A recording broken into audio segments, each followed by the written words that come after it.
আসসালামু আলাইকুম। আমি মুসাম্মদ আসমাউল হুসনা নিহা। আমি অষ্টম শ্রেণীর একজন শিক্ষার্থী। প্রথমেই আমি ইংলিশ অ্যাপকে ধন্যবাদ জানাতে চাই আমাদের সবার প্রতিভাকে সবার সামনে তুলে ধরতে এবং বক্তব্য দেওয়ার সুযোগ করে দেওয়ার জন্য। আজকে আমার বক্তৃতার বিষয় বিজয় দিবস। এখন আমি বিজয় দিবস সম্পর্কে উপস্থাপন করব। বাংলাদেশে রাষ্ট্রীয়ভাবে 16 ডিসেম্বর বিজয় দিবস হিসাবে পালিত হয়। দেশের সর্বত্র বিভিন্ন উৎসাহ উদ্দীপনার সাথে 16 ডিসেম্বর পালিত হয়। দিনটির শুরুতে 31 বার তপধ্বনির মাধ্যমে বিজয় দিবস উদযাপিত হয়। 1972 সালে 22শে জানুয়ারি প্রকাশিত এক প্রজ্ঞাপনে 16 ডিসেম্বরকে সরকারি ছুটি ঘোষণা করা হয়।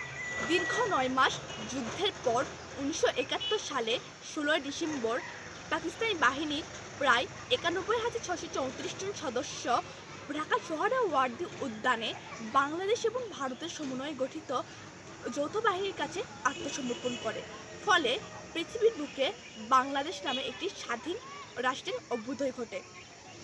1971 সালের 16 ডিসেম্বর আমরা যে বিজয় অর্জন করি তা প্রকৃতপক্ষে আমাদের দ্বিতীয় বিজয়।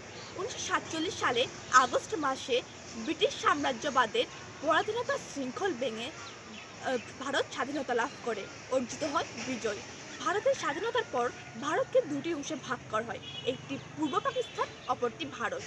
পূর্ব পাকিস্তান থেকে পশ্চিম পাকিস্তানের দূরত্ব 1200 মাইল হওয়া সত্ত্বেও পশ্চিম পাকিস্তানকে পূর্ব পাকিস্তানের রাজধানী হিসেবে ঘোষণা দেওয়া হয়। এরপর থেকেই পশ্চিম পাকিস্তান পূর্ব পাকিস্তানের উপর শুরু করে নানা অত্যাচার, অন্যায় ও শোষণ। কিন্তু পূর্ব পাকিস্তান অর্থাৎ বাঙালিরা থেমে থাকার জনগণ নয়, তারা অত্যাচার, অন্যায় কিছুতেই মেনে নিতে পারেনি। প্রথমেই বলা যায় 1952 সালের ভাষা আন্দোলন।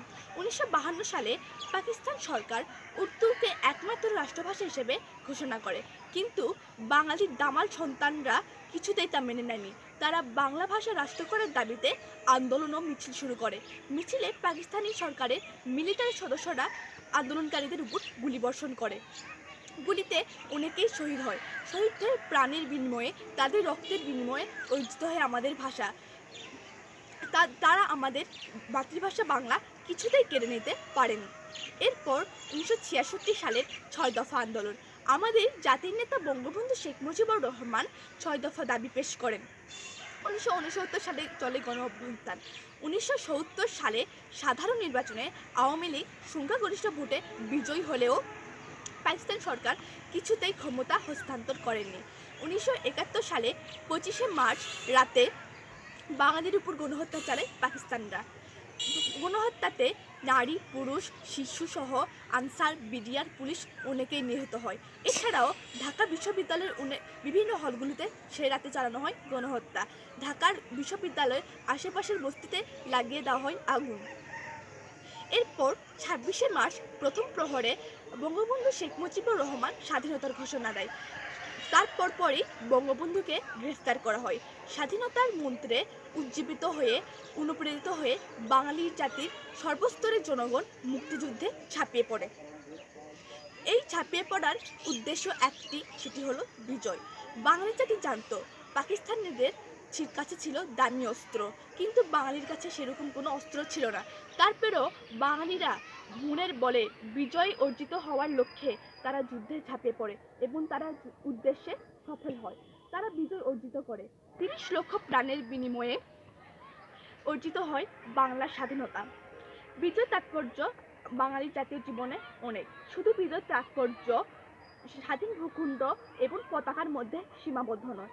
বিজয় মানে হলো বাঙালি জাতি রচনা করেছিল তাদের স্বাধীন জীবন, তাদের বিজয়ের দিন।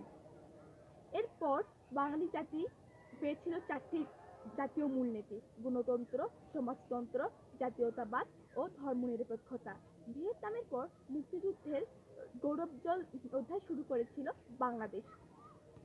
এই গৌরবজ্জ্বল অধ্যায় শুরু করার পিছনে ছিল আমাদের 30 লাখ শহীদদের প্রাণ। আমরা সেই শহীদদের প্রাণ কখনোই ভুলব না।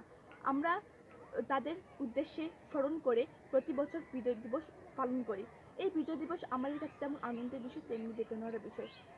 এখানেই আমি আমার বক্তব্য শেষ করছি। আসসালামু আলাইকুম।